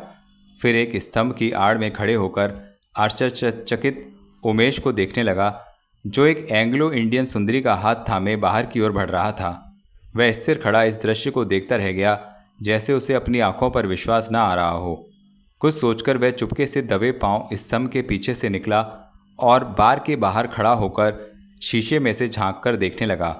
उमेश और एंग्लो इंडियन सुंदरी ने काउंटर से शराब के प्याले लिए और साथ वाले कार्ड्स रूम में घुस गए। राकेश के मस्तिष्क में वह रात वाला दृश्य घूम गया जब उसके भैया शराब की बास को पान की गंध में छिपाए देर से घर लौटे थे। आज भी दफ्तर से चलते समय वह उससे कह रहे थे कि एक्सपोर्ट्स काउंसिल की वार्षिक बैठक में जाना है। हो सकता है खाना वहीं खाना पड़े और घर लौटने में देर हो जाए। इतना झूठ! राकेश के तन बदन में आग लग गई। उसका मन चाहा कि वह अभी सीधा जुआ घर में जाकर भैया के चेहरे से भद्रता का पर्दा उतार फेंके, किंतु फिर उसने सोचा व्यर्थ में घर में आग धधकेगी। भाभी के जीवन में दुख भर जाएगा, बाबूजी के स्वास्थ्य पर कुप्रभाव पड़ेगा। उसने स्वयं को संभाला और घर की ओर चल पड़ा। घर में भाभी नित्य की भांति पति की प्रतीक्षा कर रही थीं। बाबूजी कुर्सी पर बैठे कुछ पढ़ रहे थे। राकेश ने आते ही कहा, भाभी बहुत भूख लगी है, खाना मिल जाए? कुछ देर रुक जाओ बेटा, रघुनाथ जी ने कहा। उमेश भी आता ही होगा, अभी दोनों भाई मिलकर खाना। आज वे एक्सपोर्ट्स काउंसिल की वार्षिक मीटिंग में गए हैं, खाना खाकर ही लौटेंगे। यह सुनकर उमा की चमकती आंखों में अचानक एक बदली सी छा गई और बिना कुछ कहे वह देवर के लिए खाना परोसने चली गईं। राकेश भी बाबूजी से आज्ञा लेकर अपने कमरे में आ गया। मुंह हाथ धोकर जब वह खाने की मेज पर पहुंचा तो उमा खाना परोस चुकी थी। तुम भी बैठो भाभी, उसने कुर्सी पर बैठते हुए भाभी को खाने में साथ देने का अनुरोध किया। तुम खा लो, मैं फिर खाऊंगी। नहीं भाभी, आज अकेले खाने को मन नहीं, तभी तो कहती हूँ कि ब्याह कर लो, दुल्हन आ जाएगी तो खाने में साथ रहेगा। खाने में साथ? ये तो सपने हैं भाभी, अब स्वयं को ही देख लो, कहाँ अवसर मिलता है तुम्हें और भैया को एक साथ मिलकर खाने का। खाना न सही, प्रतीक्षा का आनंद तो लेती हूँ, और प्रतीक्षा का आनंद केवल नारी का हृदय ही जानता है। जितनी लंबी प्रतीक्षा उतना ही अधिक आनंद। उमा ने स्नेहमयी दृष्टि से देवर को देखा और तरकारी का डोंगा उसकी ओर बढ़ा दिया। राकेश की पलकों पर 2 आंसू आकर रुक गए। उसने सादर भाभी को देखा। कितना विशाल, कितना उदार, कितना सौम्य हृदय था इस नारी का। वह कुछ देर उसे यूं ही देखता रहा और फिर खाना खाने लगा। भाभी, कल शाम हम पिक्चर देखने चल रहे हैं। हम? कौन? तुम और मैं। कोई विशेष पिक्चर है क्या? पिक्चर तो विशेष नहीं, किंतु अवसर विशेष है। उमा चौंककर गहरी दृष्टि से उसकी ओर देखने लगी। राकेश कुछ गंभीर होकर बोला, हमारे साथ वह लड़की भी होगी जो मुझे कश्मीर में मिली थी, किंतु तुम्हारे भैया। पहले तुम देख लो, मुझे विश्वास है कि तुम एक ही भेंट में उसकी दीवानी हो जाओगी। उमा चुप हो गई। राकेश के हट करने पर उसने हाथ तो कर दी, किंतु मुख से अंतर की दुविधा झलक रही थी। उसे समझ नहीं आ रहा था कि किस प्रकार वह अपने देवर को यह समझाए कि इस समय इस घराने की दृष्टि में सेठ मंगलचंद की बेटी के सिवा और कोई लड़की नहीं जच सकती। यदि रीता से उसने विवाह करना स्वीकार न किया तो उनका कारोबार नष्ट हो जाएगा, वह साग धूल में मिल जाएगी। राकेश को यह नाता स्वीकार करना ही पड़ेगा। दूसरे दिन शाम को राकेश जल्दी ही घर लौट आया। बरामदे में खड़े होकर उसने देखा ड्राइंग रूम में सेठ मंगलचंद, बाबूजी और भैया बैठे बातें कर रहे थे। राकेश सेठ मंगलचंद को वहां देखकर चौंक पड़ा। उसे कुछ संदेह हुआ और वह द्वार के साथ खड़ा होकर उनकी बातें सुनने लगा। सेठ मंगलचंद राकेश के श्रीनगर से लौट आने पर प्रसन्नता व्यक्त कर रहा था। उसे इस बात की हार्दिक खुशी थी कि राकेश कारोबार में रुचि ले रहा था। रघुनाथ जी के सामने वह बढ़ चढ़कर उसकी प्रशंसा कर रहा था। उमेश चुप बैठा मंगलचंद की प्रत्येक बात में हाँ मिलाए जा रहा था। मंगलचंद बड़ा काइयाँ और अनुभवी व्यक्ति था। अवसर देखकर उसने रघुनाथ जी से कहा, रघुनाथ जी, आपको अपना वचन तो याद है ना? क्यों नहीं, मुझे आशा है कि बात बन जाएगी। मैं शीघ्र ही राकेश से बात करूंगा। राकेश द्वार की ओर से हटा और पर्दा उठाकर भीतर आ गया। आते ही उसने सामने बैठे मंगलचंद को हाथ जोड़कर अभिवादन किया। जीते रहो बेटा, बधाई हो। तुमने बड़ी सफलता के साथ अपनी शिक्षा पूर्ण की है। धन्यवाद। अच्छा, तो अब मैं चलता हूँ रघुनाथ जी। अब आप जाने और आपका राकेश। यह कहकर सेठ मंगलचंद उठ खड़ा हुआ और उमेश भी उनके साथ उठकर उन्हें बाहर तक छोड़ने चला आया। सेठ जी, यहाँ कैसे आए थे? राकेश ने उनके बाहर जाते ही बाबूजी से पूछा। अच्छा हुआ तुम आ गए। 2 घंटे से बस तुम्हारी ही बातें हो रही थीं। क्या बातें बाबूजी? राकेश जानते हुए भी अनजान बनकर बोला। मुझसे ये कह रहे थे कि मैं बड़ा सौभाग्यशाली हूँ जो राकेश सा बेटा मिला है। तुम्हारे गुणों की प्रशंसा कर रहे थे। उन्हें मेरे गुणों अवगुणों की क्या ज्ञान बाबूजी, उनके लिए तो मैं अजनबी हूँ। कुछ दिनों में ही उनके अपने भी बन जाओगे, बाहर से आते हुए उमेश ने कहा। राकेश आश्चर्य से भैया की ओर देखने लगा। उमेश के चेहरे पर असाधारण सफलता की मुस्कुराहट नाच रही थी। इससे पूर्व के बाबूजी राकेश से कुछ कहते, वह राकेश के पास बैठ गया और बोला, सेठ मंगलचंद ने एक प्रस्ताव हमारे सामने रखा है। वह हमारे साथ मित्रता को नातेदारी में बदलना चाहता है। एक प्रकार से वह हमारा भाग्य बदलना चाहता है। वह कैसे? राकेश ने भैया से दृष्टि हटाकर बाबूजी की ओर देखा। रघुनाथ जी बात कहते हुए कुछ हिचकिचाए, फिर साहस बटोरते हुए बोले, हाँ बेटा, सेठ मंगलचंद तुम्हारे साथ अपनी बेटी रीता का संबंध जोड़ने का इच्छुक है। राकेश पहली बार बाबूजी के मुख से यह प्रस्ताव सुनकर कुछ चकराया, किंतु शीघ्र ही संभलते हुए बोला, ओ, तो भाभी इन्हीं की बेटी रीता की बात कर रही थी। उमा भीतर वाले कमरे में द्वार से लगी ये बातें सुन रही थी। झट बैठक में आई और राकेश की ओर देखते हुए बोली, हाँ राकेश, इन्हीं की बेटी रीता की। किंतु भाभी, तुमने मेरा निर्णय बाबूजी और भैया तक नहीं पहुंचाया। यही कि तुम्हें रीता पसंद नहीं? उमेश ने गरज कर कहा। जी, जब आप जानते हैं तो सेठ जी से बात बढ़ाने की क्या आवश्यकता थी? इसलिए कि तुम्हारा बुरा भला और परिवार का भविष्य देखना हमारा काम है। तुम बच्चे हो, भावुक हो, संसार की ऊंच नीच को नहीं समझते। तुम्हें तो प्रसन्न होना चाहिए कि इतना उच्च घराना हमारा सहारा बन रहा है। रीता सेठ मंगलचंद की इकलौती बेटी है। उसमें ऐसा कोई अभाव नहीं कि तुम उसे पत्नी बनाने से इनकार करो। उमेश एक ही सांस में सब कुछ कह गया। राकेश चुपचाप बैठा धैर्य से भैया की बातें सुनता रहा। उनकी वकालत उसे नाटक सा लग रही थी। मैंने तो यह नहीं कहा कि रीता बहुत बुरी लड़की है। भैया का भाषण समाप्त होने पर उसने बाबूजी की ओर देखकर कहा, तो फिर इनकार क्यों बेटा? सेठ मंगलचंद मेरे पुराने मित्र ही नहीं बल्कि हमारे व्यापार में मुख्य भागीदार भी हैं। तुम नहीं जानते मेरी बीमारी में उन्होंने इस कारोबार को बनाए रखने में कितनी सहायता दी है। उनके हम पर उपकार हैं। तो क्या उन उपकारों का भार यूं उतारना चाहते हैं? नहीं, अपनी निर्बल बाहों को प्रबल बनाना चाहता हूं। नहीं बाबूजी, यह सपने शायद कभी पूरे ना हों। राकेश यह कहकर उठने लगा। उमेश हाथ के संकेत से उसे रोकते हुए बोला, नहीं राकेश, सब ऊंच नीच सोचो। हमें किसी उचित निर्णय पर पहुंचना ही होगा। मैंने अपना निर्णय तो सुना दिया है भैया, मुझे यह रिश्ता स्वीकार नहीं। यह तुम कह रहे हो बेटा? मैं विवश हूँ बाबूजी। ऐसी भी क्या व्यवस्था है? उमेश ने झुंझलाकर पूछा। मैंने उस लड़की का चुनाव कर लिया है जो इस घराने की बहू बनने के योग्य है। राकेश की बात सुनकर उमेश और बाबूजी के चेहरों का रंग उड़ गया। उमा के पांव तले से धरती खिसकने लगी।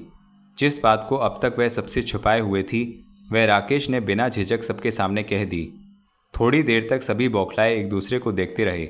आखिर उमेश ने झुंझलाकर कहा, तुम यह गुस्ताखी नहीं कर सकते। कैसी गुस्ताखी? बड़ों के होते हुए अपने जीवन संबंधी ऐसा निर्णय तुम स्वयं नहीं कर सकते। मत भूलो, इस घर में मेरा भी कुछ स्थान है। दिन रात काम में अपनी जवानी को दीमक लगाकर तुम्हें इसलिए शिक्षा नहीं दिलाई कि तुम अपने बड़े भाई को आंखें दिखाओ। तभी तो कहता हूँ भैया, इतना बोझ होते हुए मेरी शादी का बोझ सिर क्यों लेते हो? मुझे स्वयं ही उठाने दो। वह बोझ तो जीवन भर का असहनीय बोझ बन जाएगा। जब तुम रास्ते का कोई पत्थर उठाकर घर ले आओगे। भैया, राकेश क्रोधित होकर बोला, किंतु झट संभलकर मौन हो गया। बाबूजी घबराहट में पसीना पसीना हो रहे थे। उन्होंने दोनों भाइयों में बढ़ते हुए कटु विवाद को रोकना चाहा, किंतु जबान शुष्क हो गई। उमा उनके पास जाकर आंचल से माथे का पसीना पोंछने लगी। उमेश क्रोध से जल भुनकर चिल्लाया, कान खोलकर सुन लो राकेश, मेरे जीते जी इस घर में कोई ऐसी वैसी लड़की नहीं आएगी जो हमारे घराने के योग्य ना हो। मैंने सेठ मंगलचंद को वचन दे दिया है। यह वचन ना निभाने में यदि मेरा अपमान हुआ तो इस घर में तुम रहोगे या मैं। भैया, इतनी बात ना बढ़ाओ कि। उमा ने झट पति को थामते हुए कहा, क्या हो गया है तुम दोनों को? यह कोई ढंग है घर के निर्णय करने का? बाबूजी की हालत पर ही दया करो। शायद भैया ने अपनी आत्मा सेठ जी के यहाँ गिरवी रख दी है और यूं मेरा जीवन नष्ट करने पर तुले हुए हैं। मैं सौदे की बिकाऊ वस्तु नहीं हूं। राकेश भन्ना उठा। उमेश और भी तमतमा उठा और आवेश में आकर उसने छोटे भाई के गाल पर एक तमाचा जड़ दिया। कमरे में एकाएक सन्नाटा छा गया। बाबूजी घबराए हुए गहरी गहरी सांसें लेने लगे। उमा कांपकर एक ओर हो गई। राकेश ने घृणा से भाई को देखा, फिर बूढ़े बाप पर एक दुखी दृष्टि डाली। उसकी आंखें अनायास छलछला उठीं और वह उन्हीं पांव तेजी से बाहर निकल गया। बाबूजी ने चीखकर बेटे को रोकना चाहा। उमा भी उस ओर लपकी, किंतु वह फाटक से बाहर निकल चुका था। एकाएक बाबूजी को हृदय का दौड़ा पड़ा। उनकी सांस उखड़ गई और वे अपने सीने को मलने लगे। उमा ने उन्हें थामकर झट कोरामिन की 2-4 बूंदें उनके मुंह में टपकाईं। बाबूजी की यह दशा देखकर उमेश का सारा क्रोध लुप्त हो गया। वह उसी क्षण डॉक्टर को बुलाने के लिए फ़ोन करने लगा। बाबूजी आंखें फाड़े बहू का हाथ थामे हृदय की घुटन को सहन करने का प्रयत्न कर रहे थे। होटल डिलेमार के एक कमरे में सुंदर साड़ी में सजी अर्चना सिनेमा जाने की तैयारी कर रही थी। आंटी ने जब उसे ड्रेसिंग टेबल के सामने बनते संवरते देखा तो चुपके से उसके पीछे आ ठहरी। अर्चना ने दर्पण में उसकी छाया देखी तो लजा गई। आंटी ने मुस्कुराते हुए उसका मुख अपनी ओर घुमाया, उसके गालों पर पाउडर की हल्की सी तह जमाई और माथे पर छोटा सा काजल का टीका लगाते हुए बोली, कहीं इस चांद के टुकड़े को किसी की नज़र न लग जाए। आंटी ने फिर सिर से पैर तक उसे निहारा और अपने गले से हीरों का हार उतारकर अर्चना के गले में डाल दिया। यह क्या आंटी? अर्चना चौंकती हुई बोली, कहीं राकेश की भाभी यह न सोचे कि लड़की के पास कुछ भी नहीं। तुम नहीं जानती, नारी जब नारी को परखती है तो पहले उसका कपड़ा और गहना ही देखती है। उसकी दृष्टि में नारी का श्रृंगार और आभूषण ही उसका सबसे बड़ा गुण है। इससे पूर्व अर्चना ने कभी इतना बहुमूल्य हार न पहना था। अत्यधिक प्रसन्नता में दर्पण में देखते हुए वह हार को उंगलियों से टटोलने लगी। अभी वह मालकिन का धन्यवाद भी न कर पाई थी कि द्वार पर खटखट की आवाज़ हुई। अर्चना के हृदय की धड़कनें तीव्र हो गई। मालकिन सहसा गंभीर होकर द्वार की ओर देखने लगी। अर्चना ने धड़कनों को संभाला, धीरे से जाकर द्वार खोला और आश्चर्य में वहीं की वहीं खड़ी रह गई। राकेश के मुख पर प्रसन्नता की झलक तक न थी। मुंह लटकाए उदास सा वह भीतर आया। गहरी चिंता भरी दृष्टि से उसने आंटी और अर्चना की ओर देखा। जेब से सिनेमा के टिकट निकाले और फाड़ कर फेंक दिए। फिर भर्राए स्वर में अर्चना से बोला, हम सिनेमा नहीं जा रहे। क्यों? यूं ही, मन नहीं। मन नहीं? कोई कारण तो होगा। कोई विशेष नहीं, फिर भी वही जो प्रायः घरों में होता है। नहीं समझी मैं। उन्होंने मेरे जीवन के प्रति कुछ और ही निर्णय कर लिया है। और तुमने? बिना हिचक के आंटी ने बीच में पूछा। मैंने उनका सुझाव ठुकरा दिया है। वे क्यों कर मेरे जीवन का निर्णय कर सकते हैं। फिर अर्चना की ओर मुड़कर वह बोला, अर्चना, तुम्हें घबराना नहीं चाहिए। समय आने पर सब ठीक हो जाएगा। घर वालों को राह पर लाने में कुछ समय अवश्य लगेगा। यदि उन्होंने तुम्हारी पसंद को स्वीकार ना किया तो? आंटी ने प्रश्न किया। उन्हें मेरी इच्छा के आगे झुकना ही पड़ेगा। मैं किसी भी मूल्य पर अपने प्यार की भेंट नहीं चढ़ा सकता, राकेश ने दृढ़तापूर्वक कहा। किंतु प्रायः ऐसा ही होता है कि माँ बाप का भावना प्रद नाटकीय व्यवहार व्यक्ति को अपना संकल्प तोड़ने पर विवश कर देता है। प्यार की बलि देनी ही पड़ती है। तब मेरे मामले में ऐसा नहीं होगा। मुझे विश्वास है कि कुछ ही दिनों में सब ठीक हो जाएगा। प्रेम में झूठी सांत्वना भी कभी कभार किसी का जीवन ले बैठती है, कमला ने व्यंग्यपूर्ण कहा और फिर तनिक रुककर कहने लगी, कल किसने देखा है? मैं न आने वाले कल की परवाह करती हूँ और न बीते हुए कल की। मैं केवल आज को महत्व देती हूँ, वरना प्रेम धोखा है, कायरता। मेरा प्रेम मेरी दुर्बलता नहीं, कायरता नहीं, शक्ति है, निश्चय है, संकल्प है। तो निश्चय और संकल्प को प्रेम की शक्ति द्वारा दृढ़ बना लो। तुम एक भोली भाली लड़की की भावनाओं से नहीं खेल सकते। मैं केवल भावुक प्रेम को पसंद नहीं करती। भावुक प्रेम केवल एक तृष्णा है, भूख है, एक क्षणिक उबाल है वासना का। तुम्हें अपने विषय में कोई ठोस निर्णय करना होगा। आप क्या चाहती हैं? वही जो मैंने कल चाहा था। क्या? अर्चना से तुरंत शादी या उससे सदा के लिए त्याग? आंटी, अर्चना की जुबान लड़खड़ाई। शायद आप मेरे प्रेम की परीक्षा लेना चाहती हैं। परीक्षा तो नहीं, साहस अवश्य नापना चाहती हूँ। देखना चाहती हूँ तुम्हारे निश्चय में कितना बल है। मैं अर्चना के प्यार को सुरक्षित करना चाहती हूँ। कमला ने उसे बड़ी उलझन में डाल दिया। वह अजीब दुविधा में पड़ गया। कमला और अर्चना अपनी परेशानी और बेकरार नज़रों से उसे घूर रही थी। उनके कान उसके निर्णय को जानने के लिए फड़फड़ा रहे थे। तो आप तैयारी कीजिए, मैं तैयार हूँ, इसी समय, अभी, इसी पल। राकेश के इस उत्तर ने अर्चना को भी आश्चर्यचकित कर दिया। उसके शरीर में बिजली सी दौड़ गई। इस उत्तर ने कमला को भी विस्मित कर दिया। उसे इतनी शीघ्र इस परिणाम की आशा न थी। क्षण भर के लिए तो वह अवाक उसे देखती रही और फिर मुस्कुरा पड़ी। अर्चना ने गर्वपूर्ण दृष्टि से आंटी को देखा, जैसे अपने प्रेमी के साहस की प्रशंसा करना चाहती हो। राकेश के चेहरे पर महान दृढ़ता की चमक थी। कमला ने आगे बढ़कर राकेश के कंधे पर हाथ रख दिया और मुस्कुराते हुए बोली, ठीक है, यह शादी अभी होगी। इधर राकेश के जीवन का निर्णय हो रहा था और उधर डॉक्टर कपूर रघुनाथ जी को नींद लाने का इंजेक्शन लगा रहा था। इंजेक्शन लगा चुकने के बाद उसने उमा और उमेश को देखा और बोला, इस इंजेक्शन से इनकी रात आराम से गुजर जाएगी। चूँकि यह दौरा उन्हें भाइयों के आपसी झगड़े के कारण पड़ा है, इसलिए मैं चाहता हूँ कि होश आते ही राकेश को उनके सामने होना चाहिए, नहीं तो दशा और बिगड़ने का भय है। रिलैप्स इनके लिए घातक होगा। राकेश को देखने से यह संभल जाएंगे। डॉक्टर को विदा करके उमेश ने पत्नी की ओर प्रश्न सूचक दृष्टि से देखा, फिर सोच में डूबकर स्वयं बड़बड़ाया, यह राकेश ने अच्छा नहीं किया। तो आपने कौन सा अच्छा काम किया है? मैंने तो पहले ही कहा था कि आप उसकी आकांक्षाओं का सौदा न कर पाएंगे। उमा ने कहा, यह विवाह का समय नहीं उमा, बाबूजी के जीवन का प्रश्न है। तो जाइए और जाकर भाई को मना लाइए। वह मेरे कहने से कभी नहीं आएगा। हाँ, मुझे विश्वास है कि वह तुम्हारा कहना कभी नहीं टालेगा, किंतु वह होगा कहाँ? इतनी रात गए मैं उसे कहाँ ढूंढूंगी? उमेश गहरी सोच में डूब गया। फिर एकाएक चौंक कर बोला, वह शायद होटल डिलेमार में होगा। होटल डिलेमार में? हाँ, शायद वह लड़की उसी होटल में आकर ठहरी है। उस लड़की का विचार आते ही उमा मौन हो गई। वह सोचने लगी, राकेश ने भी किसी ऐसे ही होटल की चर्चा की थी। वह अवश्य ही अपनी प्रेमिका से मिलने वहाँ गया होगा। उमा ने स्वयं ही निर्णय कर लिया और पति को बाबूजी के पास छोड़कर अकेली ही अपने देवर को मनाकर लाने के लिए होटल निकल पड़ी। उमा जब होटल डिलेमार के कमरा नंबर 50 के सामने पहुंची तो उसका हृदय धक से रह गया। भीतर से किसी पंडित के मंत्रोच्चारण का स्वर आ रहा था। उसने द्वार पर हाथ रखा तो किवाड़ खुल गए। कमरा भीतर से बंद नहीं था।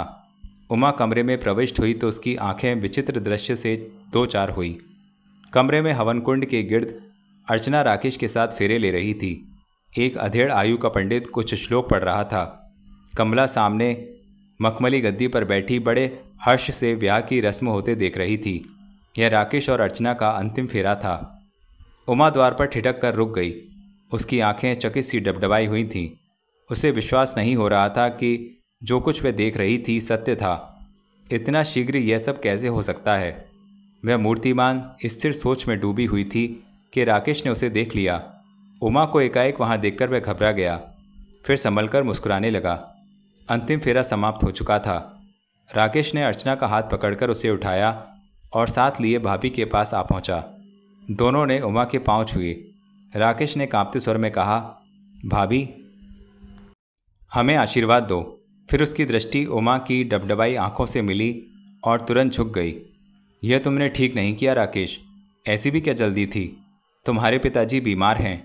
तुम्हारे घर से निकलते ही उन्हें हार्ट अटैक हुआ है। अभी तक वह बेसुध पड़े हैं। नहीं, राकेश के मुंह से एक हल्की सी चीख निकली। यह सच है राकेश, तुमने अच्छा नहीं किया। इसके अतिरिक्त और कोई चारा भी नहीं था भाभी। मैं घर वालों के गलत विचारों के कारण इस भोली भाली लड़की को धोखा नहीं देना चाहता था, किंतु प्रेम के जोश में आकर अपने पिता के जीवन से खेलने का अधिकार भी नहीं है तुमको। तुम्हें शायद यह मालूम नहीं। यह सुनते ही वे बाबूजी जीवित नहीं रहेंगे। नहीं, इस बात में इतना उतावलापन नहीं चाहिए था। अब तो सब कुछ हो चुका। मैं विवश हूँ भाभी, वह तो मैं देख रही हूँ। अब तुम्हें अग्नि के सामने दिए गए वचन को निभाना होगा और इन 7 फेरों की लाज रखनी होगी। मैं तुम्हारी इस शादी से अप्रसन्न नहीं हूँ, फिर भी तुम्हें इतनी जल्दबाजी नहीं करनी चाहिए थी। अब तुम्हें मेरा साथ देना होगा भाभी। मेरी इस लाज को गले का हार बनाकर रखना होगा। अर्चना ही मेरी लाज है, मेरा जीवन है भाभी। किंतु एक शर्त है मेरी। क्या? राकेश ने भाभी की गंभीर नज़रों का सामना किया। उमा शर्त बताते हुए तनिक हिचकिचा रही थी। आखिर रुकते रुकते उसने कहा, अपनी शादी को गुप्त रखना होगा। नहीं नहीं, यह कैसे हो सकता है? कमला जो अभी तक मौन बैठी उनकी बातें सुन रही थी, एकाएक बीच में बोल उठी। उमा ने पहली बार गर्दन घुमाकर इस प्रभावशाली व्यक्तित्व की महिला को देखा जिसके चेहरे पर विचित्र चमक थी। राकेश ने आगे बढ़कर परिचय दिया। भाभी, ये अर्चना की आंटी कमला जी हैं। उमा ने कमला को नमस्ते की और कमला जी ने कहा, अर्चना एक अनाथ लड़की है, परंतु मैंने उसे अपने बच्चों की भांति पाला है, उसे माँ का स्नेह दिया है। मैंने एक क्षण के लिए भी उससे वह अनुभव नहीं होने दिया कि वह बेसहारा है। हर बुराई से दूर है ये लड़की, देवदूतों के समान भोली, कोई छल कोई कपट नहीं, उज्ज्वल हृदय। इस शादी को गुप्त रखकर मैं इसके जीवन में कोई तूफान नहीं लाना चाहती, परंतु कुछ समय के लिए इसे गुप्त रखना ही पड़ेगा। इस प्रकार शायद उनके बाबूजी का जीवन और खानदान की इज्जत दोनों बच जाएं। उमा ने तनिक रुककर फिर कहा, मैं आशा करती हूँ कि परिस्थितियों को देखते हुए आप मेरी प्रार्थना को ठुकराएंगी नहीं। कमला ने देखा उमा की आंखों में आंसू झलक आए थे, स्वर भर्रा गया था और सांस उखड़ गई थी। उसने अपने घर की इज्जत को इसके सामने नंगा कर दिया था। उसने उस पर वह रहस्य भी प्रकट कर दिया था जो वह अब तक अपने देवर से भी छुपाए हुए थी। उसने कमला को यह भी बताया कि यदि बाबूजी को पता चल गया कि राकेश दूसरी लड़की से शादी कर बैठा है तो शायद वह यह आघात सहन ना कर सकें। इस समय उन्हें ना बचाया गया तो सेठ मंगलचंद शत्रुता पर कमर बांधकर उनके सम्मान पर हाथ डाल देगा, वह उन्हें तबाह कर देगा।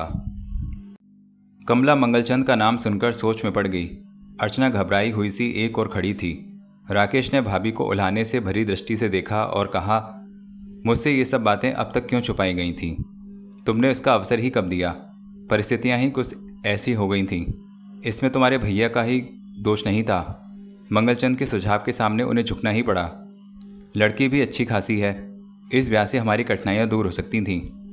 कुछ भी हो, इस प्रकार मेरे जीवन का सौदा करने का अधिकार किसी को नहीं था, मैं जानती हूँ, किंतु हालात व्यक्ति को प्राय विवश कर देते हैं। खैर, जो हुआ सो हुआ, उसे भूल जाओ। सोचो अब क्या करना है। बाबूजी का जीवन। उमा बात पूरी न कर पाई थी कि बीच में ही कमला बोली, कहीं ऐसा तो नहीं कि किसी का जीवन बचाने के लिए मेरी अर्चना का जीवन? नहीं बहन, मुझ में नारी का हृदय है, हृदय में भावना है, ममत्व है, पीड़ा है। मुझ पर विश्वास रखिए, मैं स्वयं अपने हाथों अर्चना को बना संवार कर दुल्हन बनाकर ले जाऊंगी। अब वह आपकी बेटी नहीं, हमारे घर की बहू, आपके पास धरोहर है। उमा की बातों में सच्चाई थी, उसकी आंखों में देवियों की सी पवित्र चमक थी। उसकी प्रार्थना ने कमल के मन पर प्रभाव डाला। उसने सोचा यह स्त्री धोखा नहीं दे सकती और उनके संकट को टालने के लिए वचन दे दिया कि जब तक उमा चाहेगी वह शादी गुप्त ही रहेगी, किसी अन्य व्यक्ति को इसका ज्ञान नहीं होने दिया जाएगा। उमा ने कृतज्ञतापूर्वक इस महिला की ओर देखा और आगे बढ़कर अर्चना का माथा चूम लिया और बोली, कितना बड़ा उपकार किया है आपने हम पर। नहीं बहन, ऐसा ना करो। उपकार तो वे लोग करते हैं जो अपने ना हों। अब तो अर्चना के कारण हम एक ही लड़ी में पिरोए हुए हैं। उमा ने फिर आगे बढ़कर अर्चना के सिर पर हाथ फेरा। अर्चना ने झुककर उसके चरण छुए। उमा कमला से नमस्ते करके राकेश के संग बाहर निकल गई। अर्चना की आंखें भर आईं। वह दौड़कर आंटी को गोद में गिरकर सिसकियां भरने लगी। कमला स्नेह से उसके सिर पर हाथ फेरने लगी। पंडित आश्चर्यचकित हवनकुंड के पास बैठा चुपचाप यह वार्तालाप सुने जा रहा था। वह इस प्रतीक्षा में था कि कब उसे दक्षिणा मिले और खिसके। अर्चना को ढाढ़स देते हुए कमला की दृष्टि पंडित पर पड़ी। उसने अपना पर्स उठाया और नोटों की गड्डी पंडित जी को उछालते हुए बोली, यह ब्याह गुप्त रहेगा, आप चिंता न करें। यह बात तो अब पेट में गई और वहीं की होकर रह गई। पंडित ने नोट शीघ्रता से जेब में डाले और पोटली उठाकर बाहर चला आया। कमला ने अर्चना की पीठ पर हाथ फेरते हुए कहा, पगली तू क्यों रोती है? तेरा कोई कुछ नहीं बिगाड़ सकता। आंटी, कहीं यह लोग उस धनवान से दब न जाएं। पैसा क्या नहीं कर सकता। इतना सरल न होगा तेरा अधिकार छीनना। जब तक मैं जीवित हूँ तो उससे तेरा अधिकार कोई नहीं छीन सकता। आंटी। अर्चना अनायास कमला के वक्ष से लग गई, फिर अपने गले से उसका दिया हुआ हीरों का हार लौटाने लगी। लौटाने की आवश्यकता नहीं, यह तेरे ही गले में शोभा देता है। इस शुभ अवसर पर मैंने कुछ देना भी तो था। अर्चना का हाथ वहीं रुक गया। उसने डबडबाई आंखों से आंटी को आंखों में झांका। कितना प्यार था इन आंखों में, कितना ममत्व था, स्नेह का अपार ठाठे मारता हुआ समुद्र। उसने फिर आंटी के वक्ष में सिर छुपा लिया। कमला ने जोर से उसे बाहों में भींच लिया। यह अर्चना के लिए नूतन अनुभूति थी। होश में प्रथम बार शायद आंटी ने उसे स्नेह की इस गरिमा से लिपटाया था। तो मित्रों, इस प्रकार गुलशन नंदा का उपन्यास प्यासा सावन का दूसरा भाग समाप्त हुआ। आशा करता हूँ आपको यह कहानी अवश्य पसंद आ रही है, तो कमेंट में हमें ज़रूर बताइए। वीडियो को लाइक कीजिए और शेयर कीजिए अपने फ्रेंड्स, रिलेटिव सभी को। धन्यवाद।